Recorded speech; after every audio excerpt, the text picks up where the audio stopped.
All right, so we have Mr. Peltola here. Ma'am, Can I'll you give you hear my him? name if you can prove charges exist. If not, I'll step behind the bar underneath copyright law. All right, hold on, I'll call you. And file 247819 SM. Mr. Peltola appears from the Dickinson County Jail. My Counsel appellation at, known as Drew James Peltola appears before you as an hold on, entity. hold on a minute. Just let me make the appearances, then I'm going to give you the floor, okay? In regard to the matter, Nancy Schaub is here as both his counsel on the underlying file on 247819 SM, as well as the first bond violation. She's here as CAFA counsel on bond violation number 2 in this file, as well as a new file of 7831 SM. Kristen Cass is here on behalf of the prosecutor's office. Drew Peltola, I'm going to give you an opportunity now to say whatever you want to say. Go ahead. Ma'am, I was trying to get a ride to court this morning. This bond Oh, wait, violation was sir. I don't want you to talk about the underlying charges. I wanted you to say whatever you wanted to say. I thought you started to say some sovereign citizen information that you wanted to make a record of. I am an American non-citizen national that's defined in the United States Code. And I do believe that underneath copyright, once my name is copyrighted through the Daily News, once I put that copyright on your paperwork, that's something called copyright impoundment. That means that under Erie Railroad versus Tompkins, the fictitious entity under due process of law does not apply to my sui. Strap in, because this is one of those courtroom rides where you can see the train wreck coming from a mile away and still can't look away. Today, we're back in Judge Leal's courtroom, and if you've been here before, you'll remember. Our defendant from last week, back then, the judge gave him a crystal clear warning. Follow your bond conditions or face the consequences. Well, he didn't just break them, he shattered them. And now he's back. This time with not one, but 2 bond violations. A fresh criminal charge and a sovereign citizen playbook that sounds like it came straight from a conspiracy blog. We've got copyright claims, bracketed addresses, and a legal logic that's more twisted than a pretzel.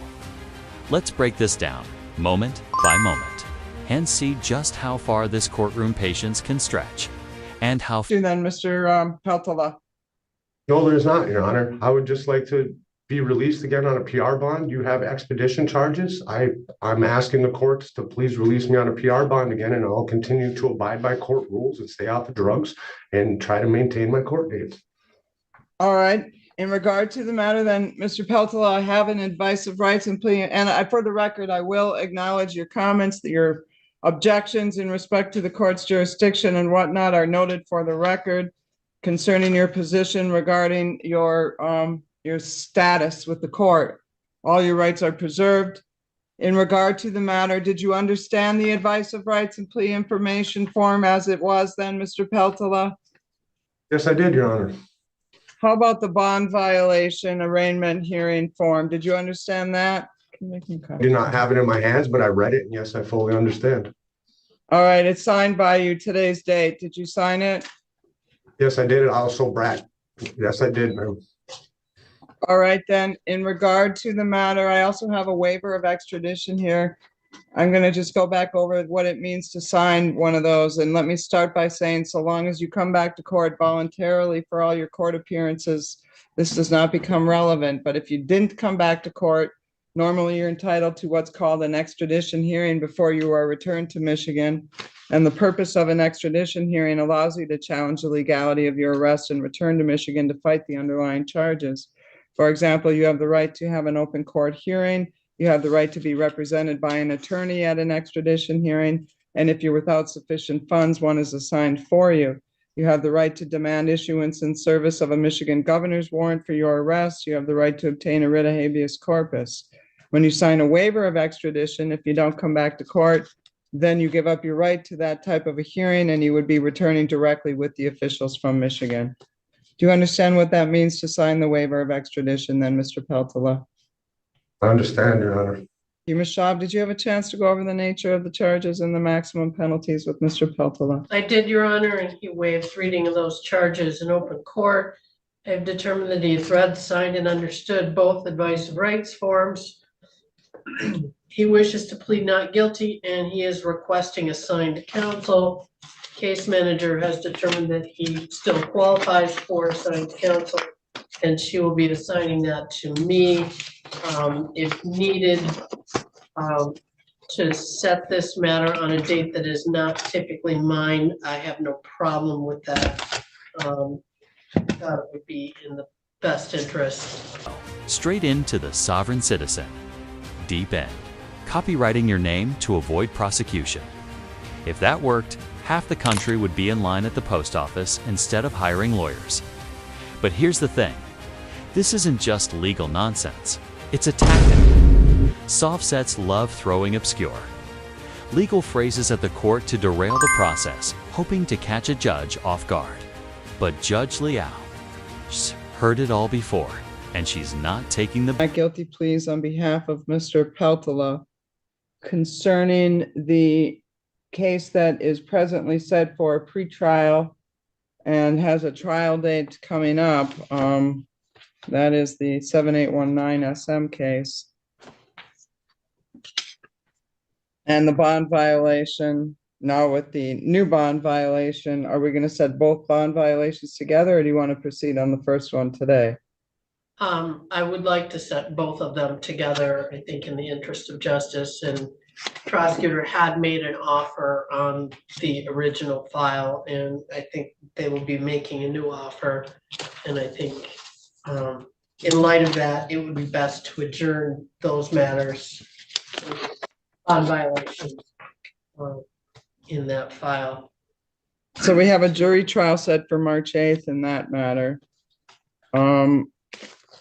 So that's 2 days past 14 days.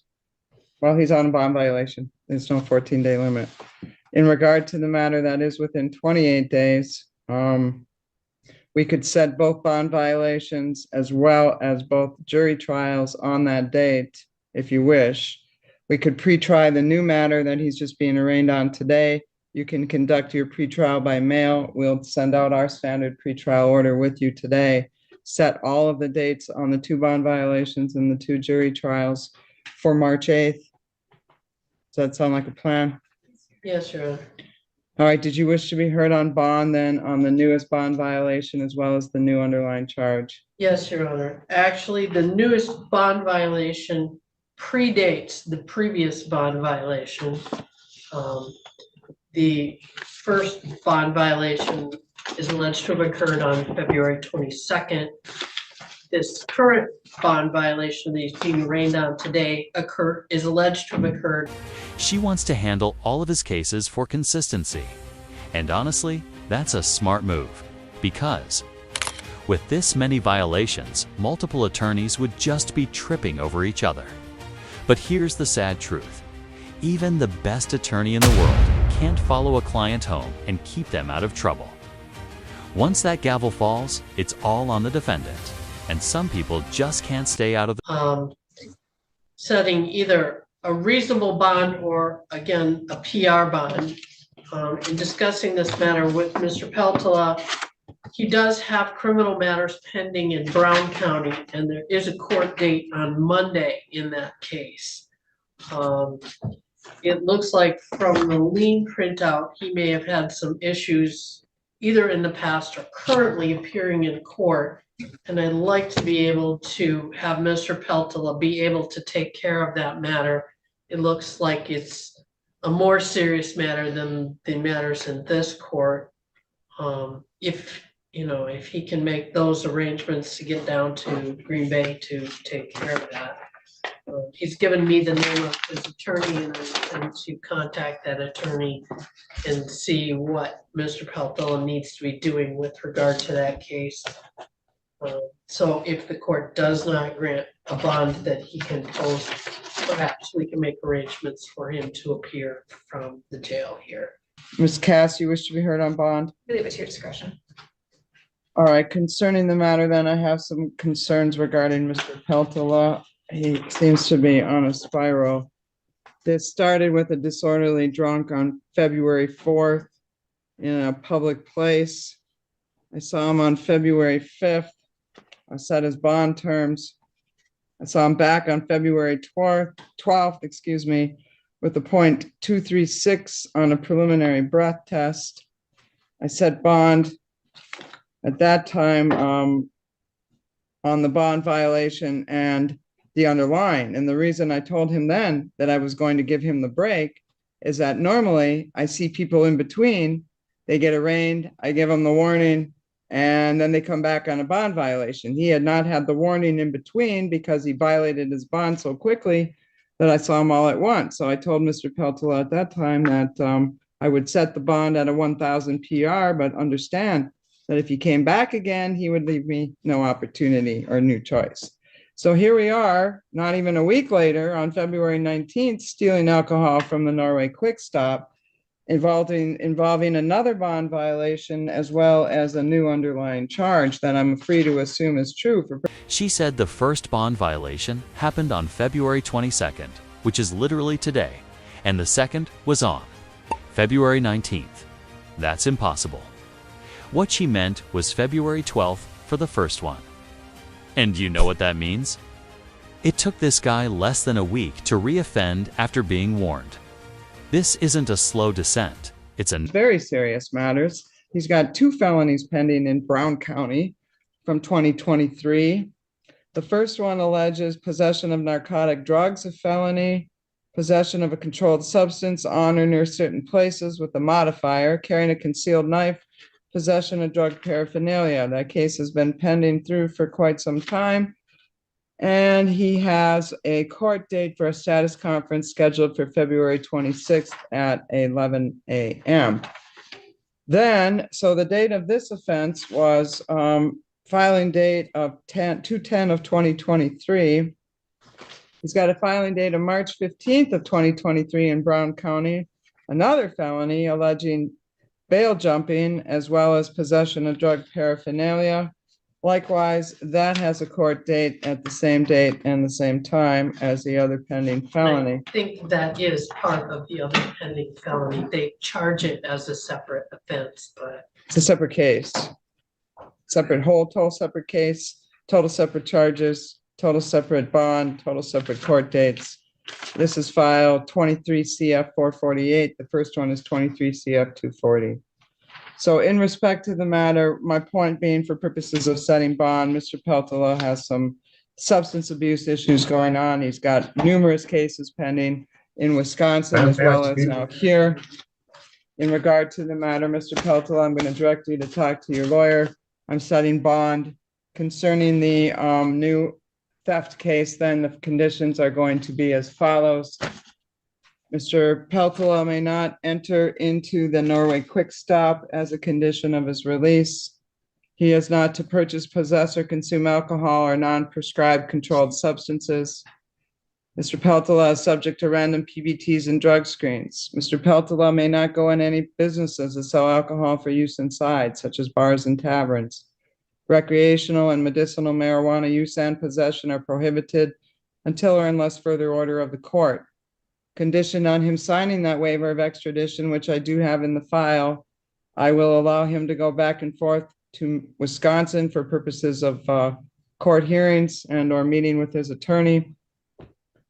If in residency, he lives in Wisconsin. in residency, no, he lives in Vulcan, or he says Vulcan. Is that just your Bracketed. mailing address? Yes, we can do it like that if you choose to. Well, where is your residency? My Please. residency and my domicile is 1968 River Street. We can switch it with a mailing address to W43, the apartment 13 in Vulcan, Michigan. The address should be in there. It should be bracketed. Right, and that's apartment 13. You didn't put that on there though. Apartment 13? Yes, ma'am. And that's your mailing address though? Yes, but the problem is that building's not registered anywhere. I had to go to the post office and I had something mailed and they told me that my mail was being returned and because there's no actual Liao starts laying it all out, and you can almost hear the patience meter hitting 0. She gave him a massive break last time, skipping the usual step-by-step warnings. And he repaid her by stealing alcohol less than a week later. For judges, consistency matters. If you warn a defendant and they ignore it, you have to follow. Through or your word means nothing. and she's about to make sure her word Wisconsin, do you have to go to Wisconsin for purposes of residency or just your court stuff? My mailing address, my residency, and my domicile are all registered at my mother's house.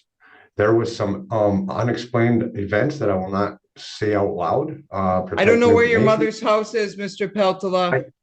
Address. River Street, Niagara, Wisconsin, 54151. My mailing address will be W45. That's the Norway or the Vulcan address. I can't remember that off the top of my head. All right. So in regard to bond, then condition on, I'm signing a waiver of extradition. I'll allow him to go back and forth between Michigan and Wisconsin for residency, court appearances, meetings with his attorney. In regard to the matter, if you relocate for any reason, you must provide the court with an updated address and phone number within 7 days of any change. Concerning the amount of the bond on the new retail fraud, I'm going to set that